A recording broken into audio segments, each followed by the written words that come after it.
Hey everybody, welcome to week 9 at 9 a.m.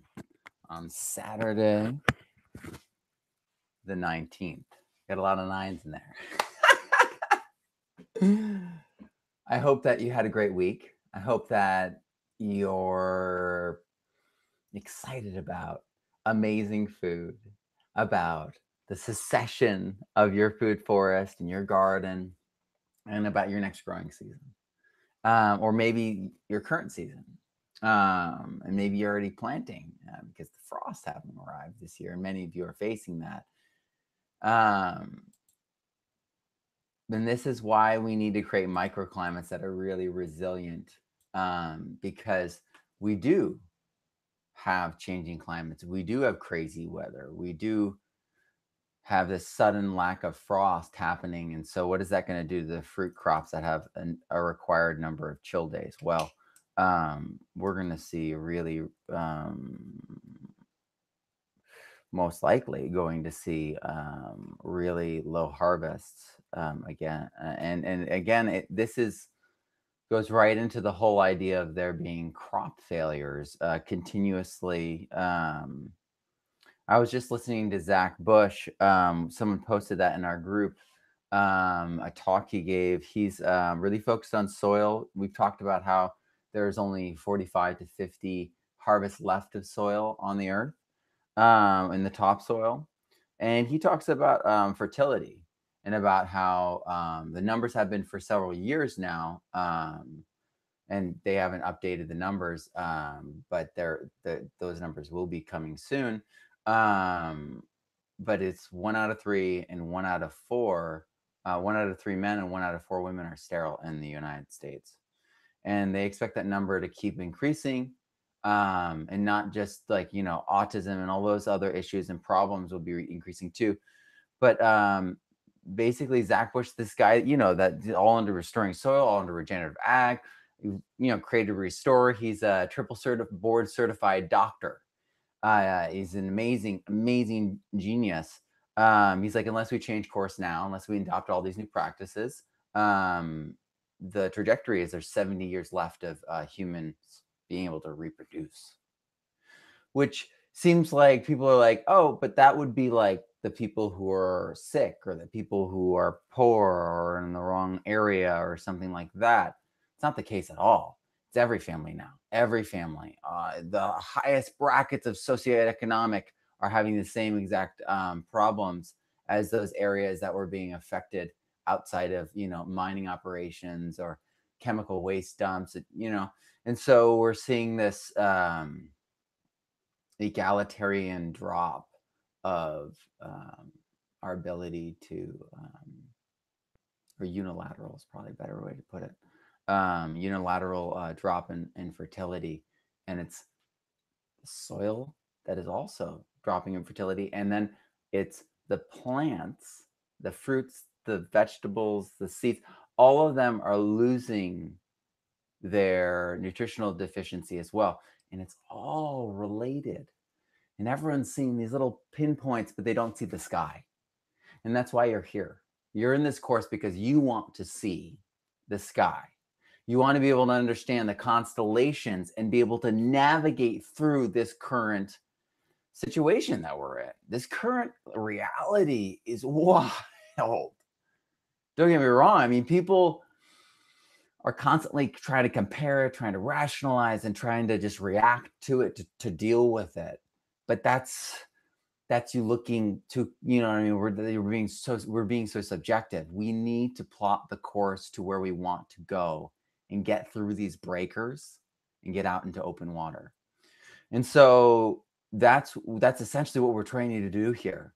We're working on ourselves, working on our visions, our sights, our lives, our businesses, all of it to be an example, to inspire.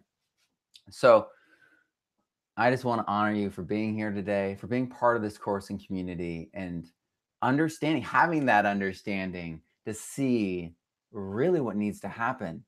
You are one of the few people that knows what can be done. So I just want to honor you and give you energy and give you strength so that you can go out into the world and spread these ideas and lift people, educate people, and create the examples in your own life to showcase what is possible. All right, so let's start in. So I've been reading over this. It's so awesome to be here. How much people have loved Chris Black's site. So Chris Black is so incredibly humble, but the reason everyone loves watching him, the reason he learns so well and implements at such a high level is that sparkle in his eyes.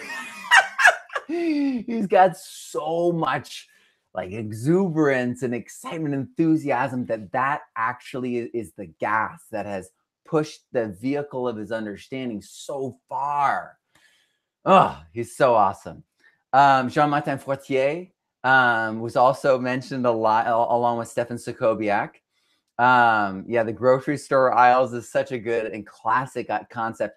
Jean-Martin Fortier and Michael Phillips, as you'll learn in the next week, are really like these dovetails to all of our understanding. So I really introduce a lot of these concepts and then like organize them, and then like Jean-Martin Fortier then goes like way deep in lots of different ways.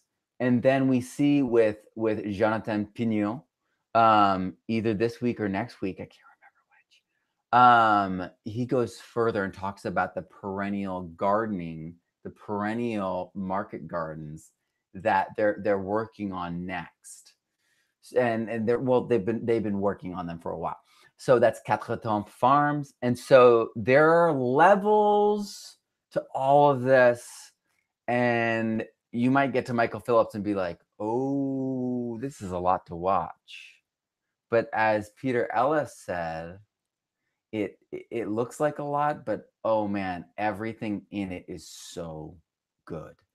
You know, I've been searching for a long time for someone like Michael Phillips. And when I found his book, The Holistic Orchard, it changed everything. And I'm just really, really hoping that we get more books like that. When I do the next iteration of the third, the third edition of the Permaculture Student 2, it's going to be called the Advanced Permaculture Student at that point. It'll dovetail with this course, and it will also dovetail with the Teacher's Guide. That's why that doesn't have the Permaculture Student 2 Teacher's Guide. So those things will all be set up, and I will have those perennial preps, the radial wood chips, the whole fungal duff concept, all the cool stuff that Michael Phillips really introduced. I need to incorporate on a deeper level. I started practicing it here in Washington on this site. The new site that I'm going to be going to, we're going to be digging even deeper into this. So I'm really excited about that. I'm also going to be partnering with other people in that area where I'm going to. Some of our best friends are in that area.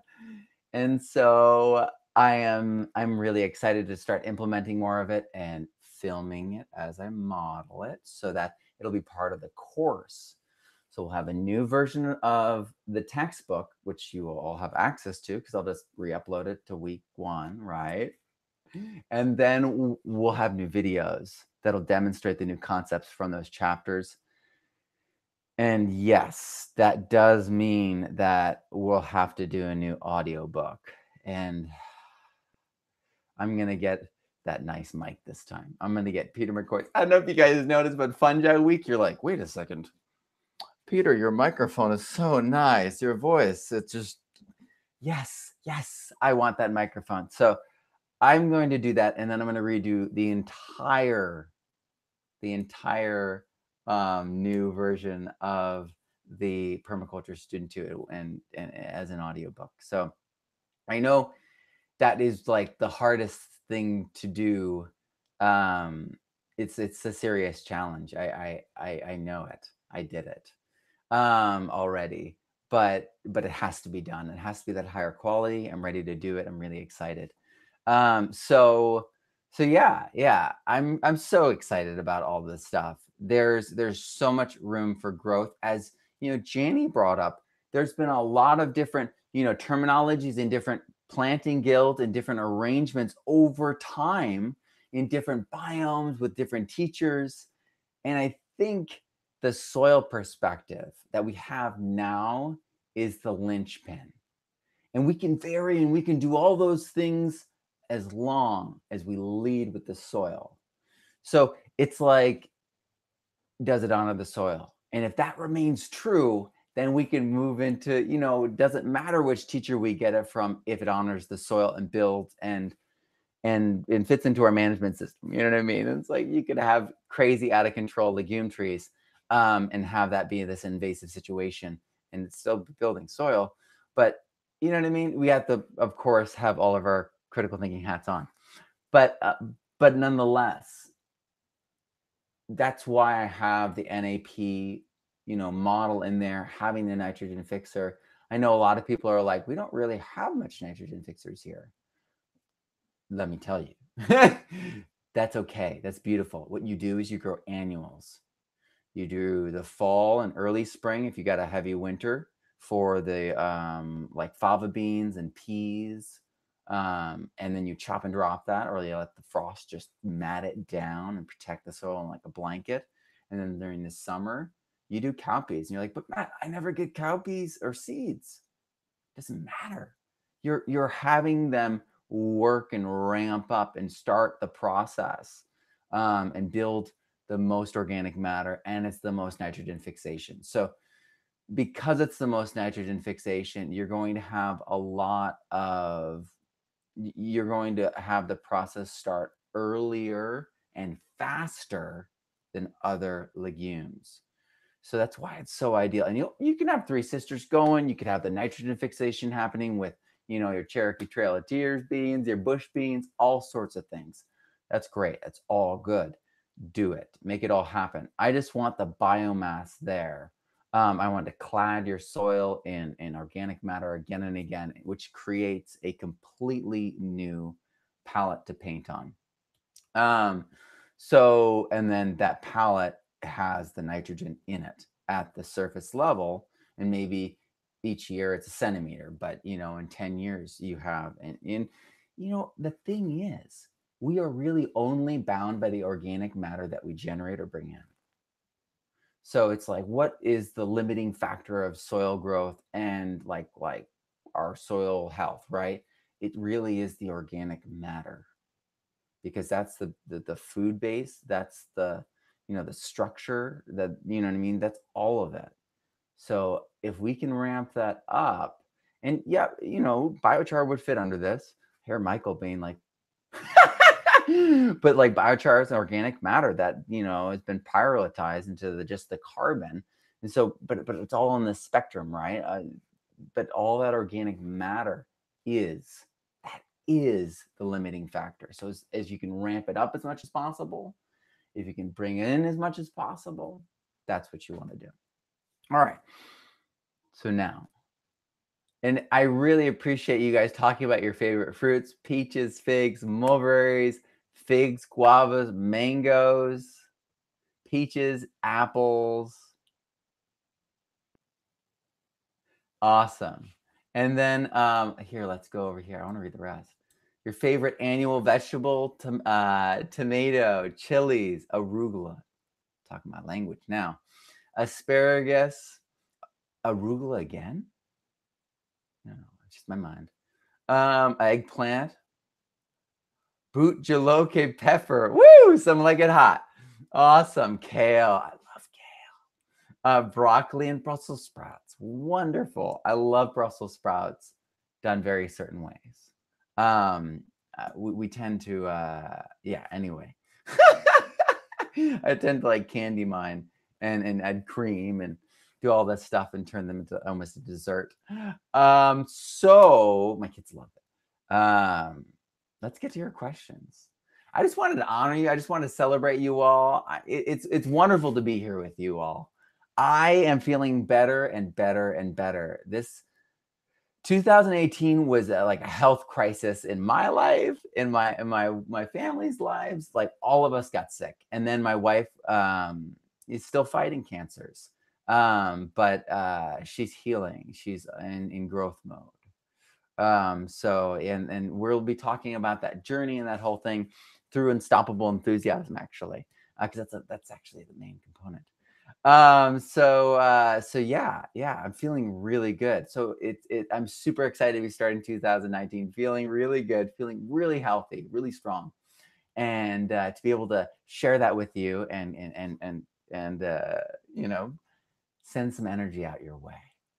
All right, so we have 4 apple trees that are over 100 years old. Last year, a wind tornado came through and broke one out of the stump. No roots came up, and it fell on another and broke half the second one off.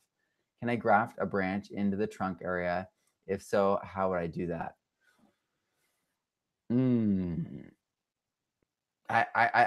I don't know without seeing it if I could give any good advice. But so broke one out of the stump. At the stump, probably. Our phones do autocorrect. So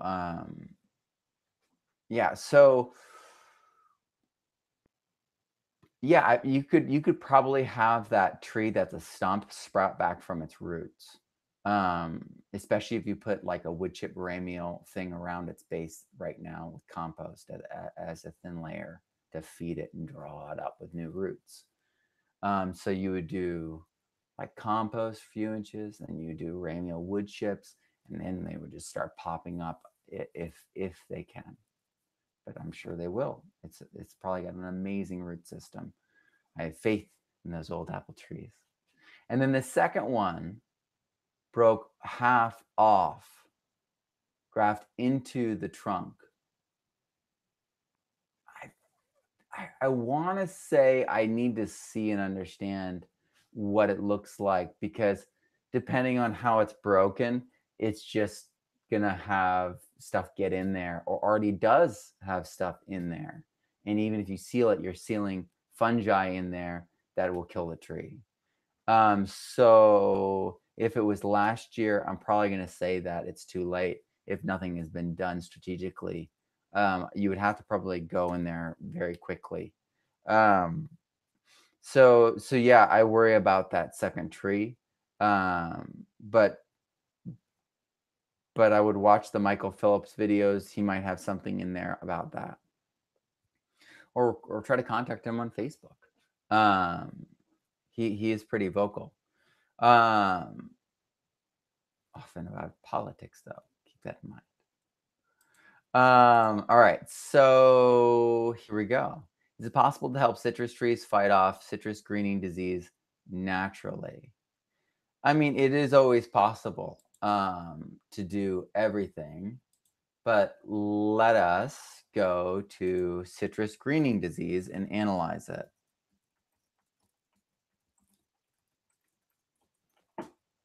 Okay, so what we got to first identify what it is. So it's a pathogen, motile bacteria.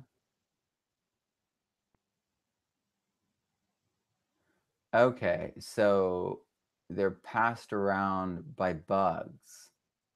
So if you're using chitin digesting sprays regularly, you could interrupt this.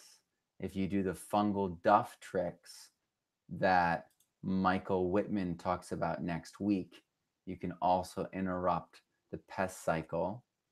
You can coat your citrus in kaolin clay and leave one tree unclayed. So all the pests go to that tree.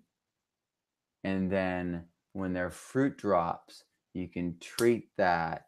You can hit it with chitin digesting bacteria and hit it with EM, and then like cover that up and compost that and stop that pest cycle. So that like we can definitely work with this if we can stop the cycle.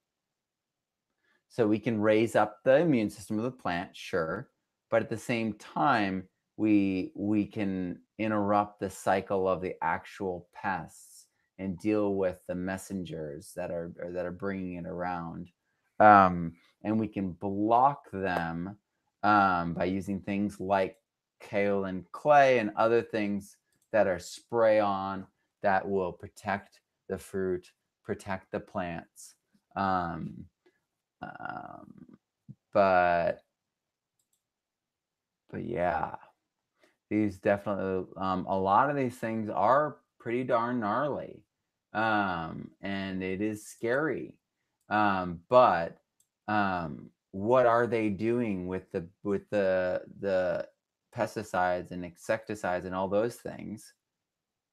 They're interrupting a process.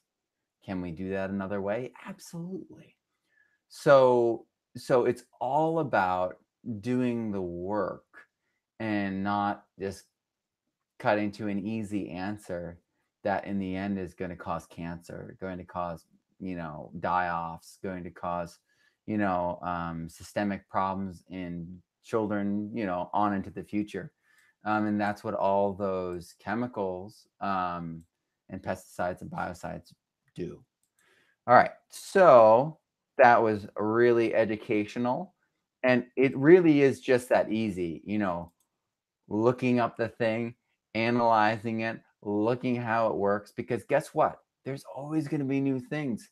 I mean, there are way more pathogens and viruses than we've ever even identified. They just haven't manifested. They're everywhere. And so it's when they find that entry point that they actually manifest, become a problem, that we really pay attention to them. So we really need to we really need to embrace more of a holistic uh, point of view on all of this. So yeah, no, citrus greening disease, I believe you can fight naturally.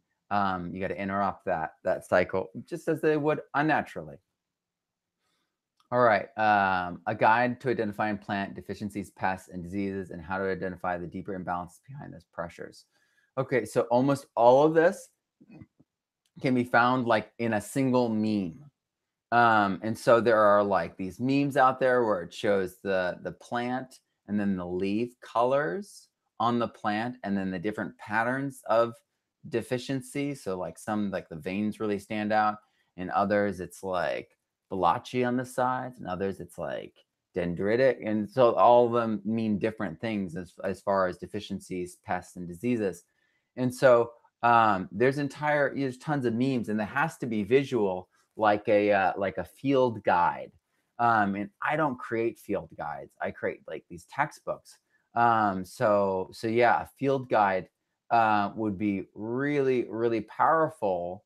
But then it would have to be bioregional. And then, as you said, there'd be plant ones, there'd be deficiencies, pests, and then it's always going to be changing because, as I said, the disease, vectors actually have like a catalog of things. And so when it manifests, we deal with those things and then we like catalog them. But there's like an endless, like, what I mean, crazy amount of other things that could just pop up. So it's much easier to go the other route and just be preventative and responsive and reactive um, than to try to memorize all the problems and look for problems. Um, yeah. All right.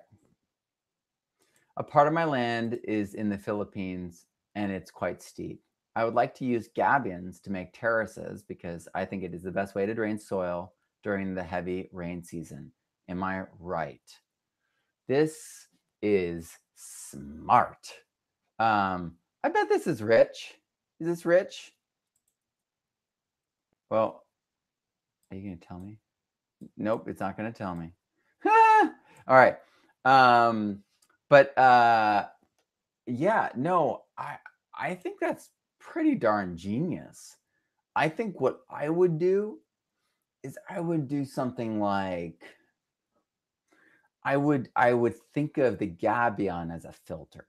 So I would do the gabion wall, and then I would dig further in, and then I would do some like smaller rocks, some more gravelly, and then with sand, and then sand, and then have your dirt. So what'll happen is that water will come and then hitting all those crazy surface areas. So it's not soil and then rock, because that soil then rock, yeah, you want that transition to slow the water down.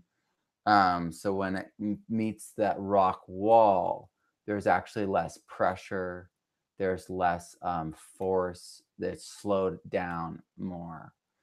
So that's naturally happening in the gabions in the desert, right? All that sand and then all that debris is rolling into those rock walls and then piling up, creating this thing. And then the waters come and then they pile up more, and then it passes through all these filters and slows down. Part of the whole effect is the slowing down. So I would like preempt that, because you already have all that soil. If you can get sand, if you can get gravel to be lining that, 3 to 5 feet, out, tapering off. So like if it's like to the point here, like 6 feet out, so 2 meters out, and then your wall. Like if you had that and then you let the soil come in and go up there, the roots could go down or whatever. That's okay. That'll all hold it together really. But all of that's going to create this crazy, like crazy slowdown. So yeah, yeah, I think this is good. So yeah, that's what I would do. Um, I'm so glad you dug the strategic plan this week. Thank you all for taking these surveys seriously. Bravo, because when you do this, this makes this all like way interesting. And it really gives us just an insight into so many other people's situation. All right, here we go. This week, Jean-Martin Fortier mentioned that weeds can only grow so many times, so it's better to chop and drop them before they go to seed, and then to pull them out together. Yeah, yeah, we're all on the same page together. It's true. It's so true. Isn't that exciting? Isn't it? You don't need to pull them up. Last summer, I worked on a farm in Colorado that had loads of weeds, including thistle. We pulled weeds out before they went to seed, which also aerated the soil. Most had shallow roots. Actually, what happens with plants is water hits them and then follows the stem down and goes and follows the paths of the roots. And so the roots are actually aerating the soil. They're tunneling through the soil. They're when they rot in the soil, they're leaving corridors of compost. They're having the water follow them down. And so all of that is oxygenating the soil, nourishing the soil. So you don't need to disturb the soil. Most had shallow roots. That implies that the soil had compaction. And the more you rip it out, the more it's going to be compacted. Um, what's your take on weeding deeply rooted plants like thistle? Thistle was super thick, especially in the strawberry plots. Awesome. Yeah. Well, the thistle's trying to improve the taste of your strawberries. It's like, remember, it's like NPK, right? So we got the nitrogen fixing plants. You got, the potash from the vermicompost with the worm castings. Where's that phosphorus going to come from? I heard we had peak phosphorus coming. Well, actually, you just would have those thistles. You know what I mean? Those thistles actually are producing. They're accumulating, and then when they break down, they're bringing. They're not producing, but they're bringing phosphorus to the topsoil. So that's why they often show up after there's fires or damage. to the phosphorus layer of the topsoil. Um, so so yeah, I would listen to the weeds and be like, maybe the strawberry patch wants to move. Maybe it needs to be amended. Maybe it needs phosphorus. Maybe it needs you to gather up all those thistles and make them into compost, and then apply it to the compost tea back on those strawberries, right? So we need to participate in the dance and listen to the plants, and yeah, Jean-Martin Fortier is right. I mean, this is the guy who's using a quarter of an acre and making over 100 grand a year. Seems like he knows what he's doing.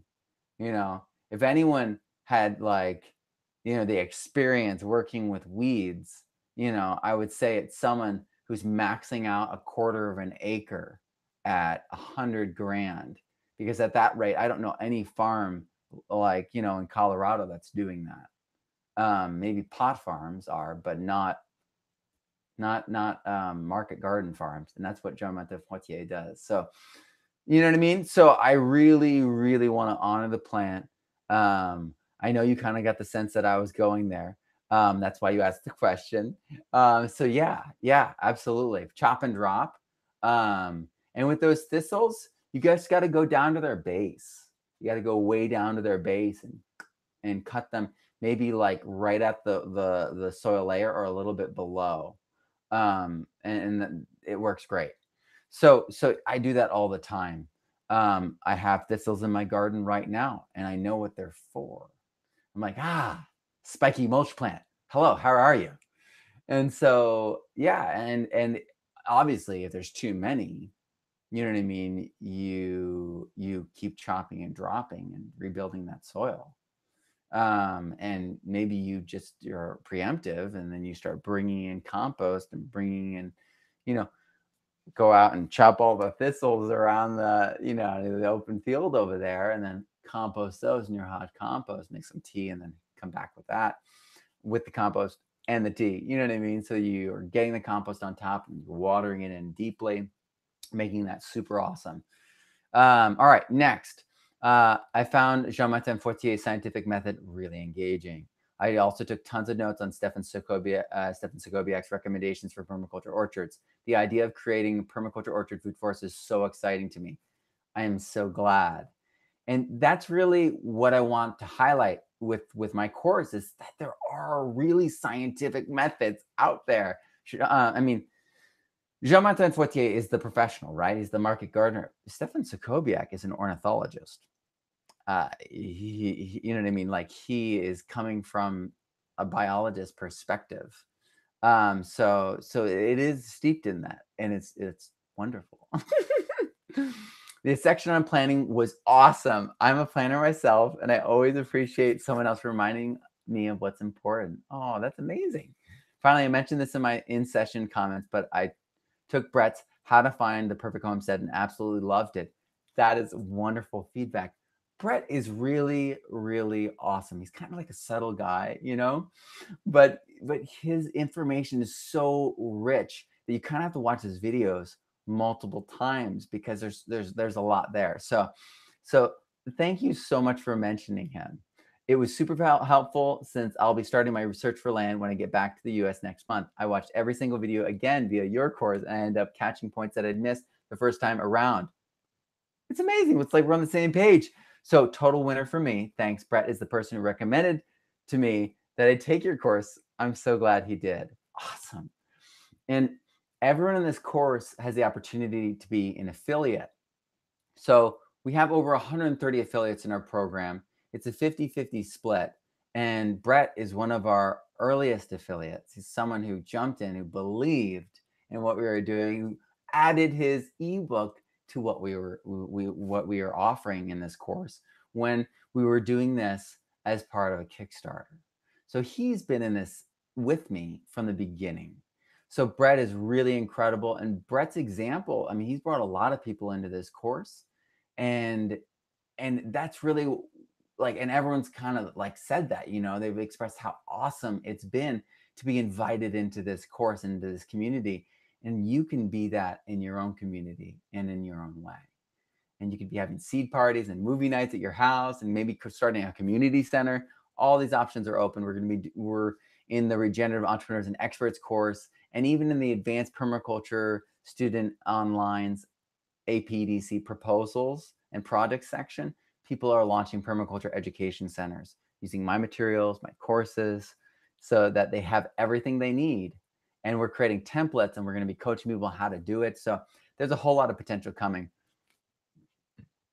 for you to jump in at any level and start sharing this with the people you love. All right. Knee pads. Yes, yes. I have a whole series of amazing overalls that have knee pads built in.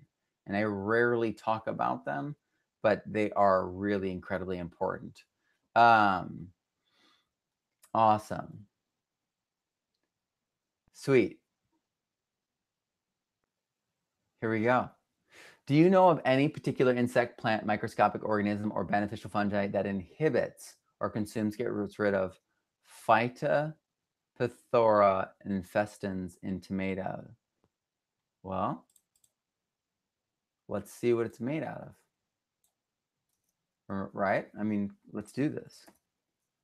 This is what I would do all day long, like at Baker Creek when I wasn't live.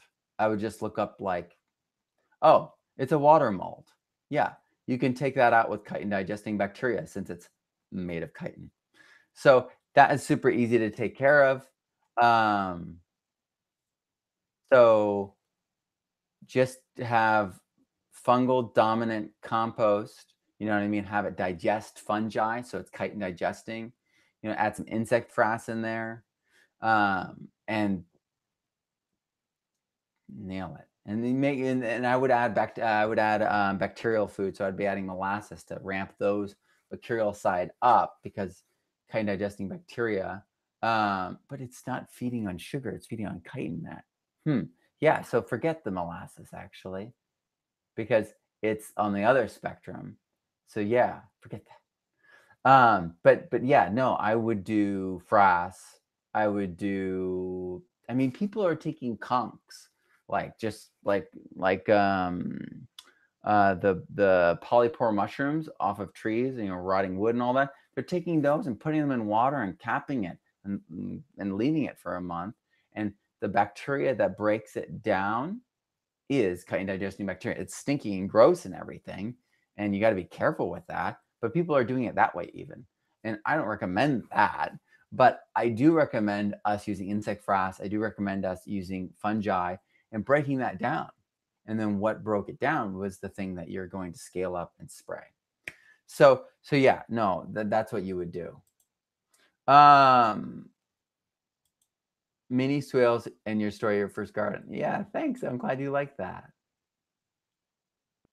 All right. The most informative videos were on food foresting your land. Most of my food forests are wild edible planted years ago.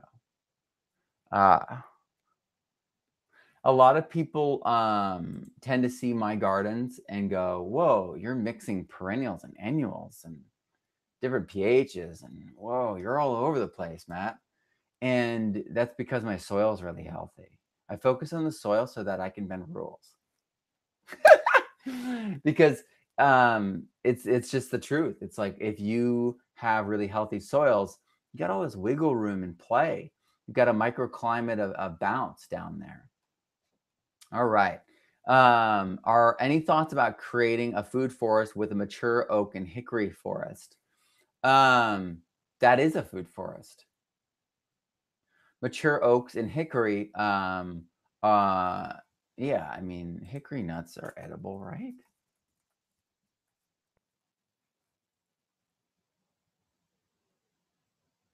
Yeah. Yeah, there's hickory nuts, of course. They're edible. Okay.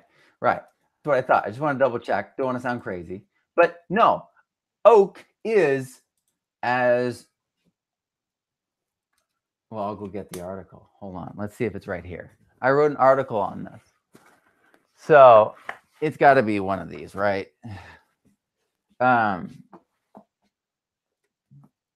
Yeah, there's an article I wrote about how the forgotten, yeah, where did we put it? Yeah, so the forgotten, this is the amaranth one. Well, anyway, I wrote an article about how there's this staple crop in America that's neglected, and it comes from the oak. This is the sorghum one.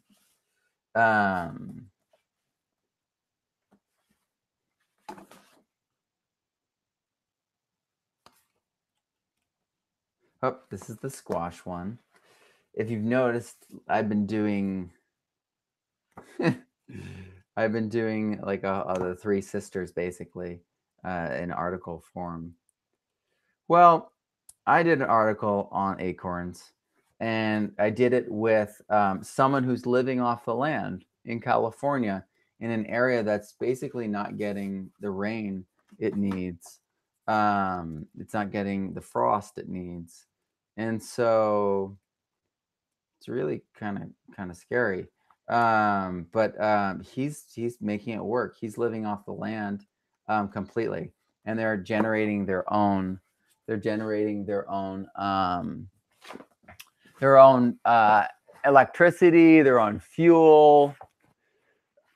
Oh, I've got it right here. It's in here. Yeah, this has got to be it. Neglected harvest, acorns. So yeah, no, this is the thing is acorns, oaks, they're already, just perfect the way they are.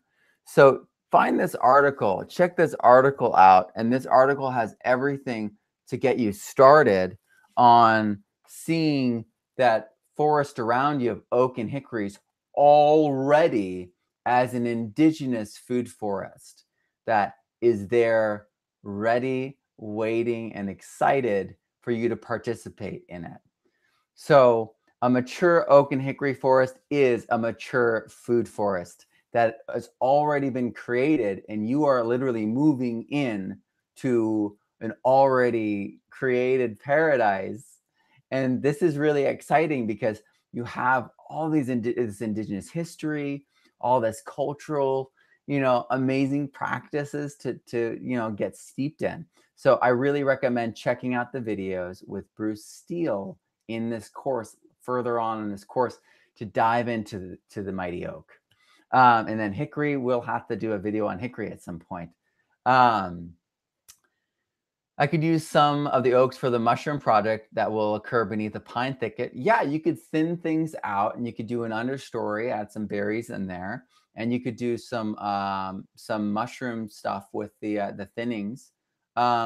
But really, you want to honor those oaks and hickories. Those mature trees have been there. They are holding place. They're holding carbon, and they're critical. I would like to incorporate a food forest into the existing forest, but most writings deal with starting a food forest from scratch. Right. But you already have a food forest. So it's really about massaging your food forest to fit more elements in it, since you already have a mature food forest. And you're recommending books that include converting existing mature trees thin and converted to a food forest. I I think the only one would be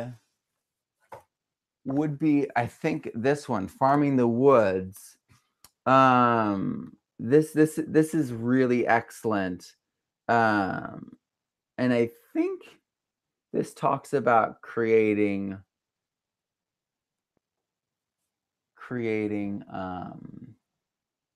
openings. Actually, you know what is a really good example is Ernst Gosch, because he uses pockets for annuals in a mature forest, because that's really all a mature forest can support is pockets of annuals, like small clearings here and there. Because really in that situation, you're living off the perennials, which are in abundance everywhere. And you can gather enough nuts on those mast years to last you until the next mast within just a few hours of gathering. So it really is preferable to spending money and doing all this work because you already have such an abundance. Studying people like Sean Sherman, which we'll hear from later in the course, will give you an amazing idea as to what is possible with the bounty that is already there. His book, The Sous Chef, is absolutely incredible. All right. All the videos on different aspects of vegetable gardening and market gardening you liked. Awesome. Lots of implements used in market gardening that I am not familiar with. Yeah, there's a lot of like tools, right?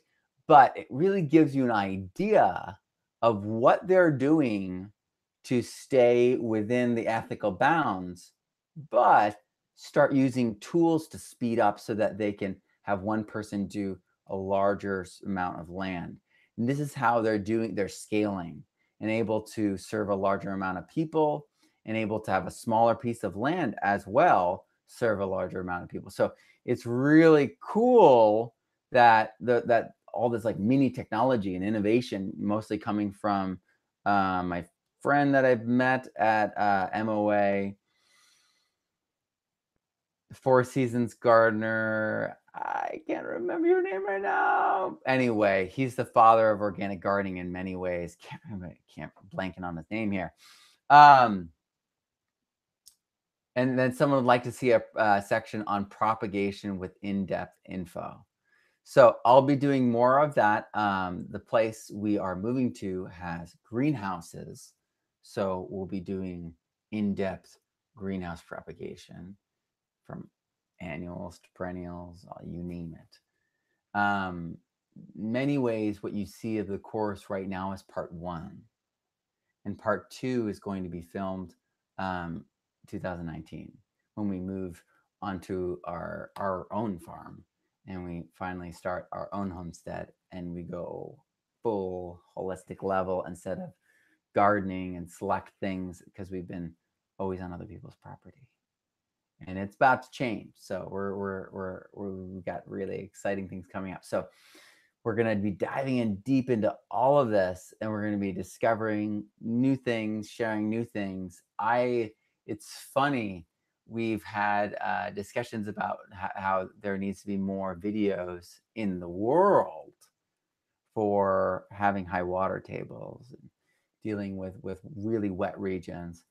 I'm going to be going to be working, with 2 ponds and a river. So really high water table. So former floodplain. So we're stepping right into that region. We're going to be making videos, dovetailing into that, cold temperate still. And then from there, we're probably going to go be visiting Hawaii to get more tropical in depth with Eddie Garcia. So we've done the dry. We've got that really well documented. We've got some tropical. We've got some cold temperate, but we're going to dive deeper into cold temperate all the way. And then we're going to go and dive deep into tropical all the way. So there's a lot more. And there are a bunch of teachers that are working on their stuff now. And yeah, many of the teachers are like me. I filmed a course for someone a year ago and I finished editing it this week. And it's amazing. So I'm super excited about it. But that's just the way it is with a lot of us. Our schedules are so packed that this is the way it goes. So thank you for taking the time to join me, to talk about these ideas, to celebrate these things, to re-engage with the possible and to see our world with new eyes and participate in the start of the regenerative economy, the true permacultural transition that we all are seeking. Thank you for joining me. Thank you for being part of this community. I'm Matt Powers. Learn daily, grow abundantly, and live regeneratively. Have a great week, and I'll talk to you all soon.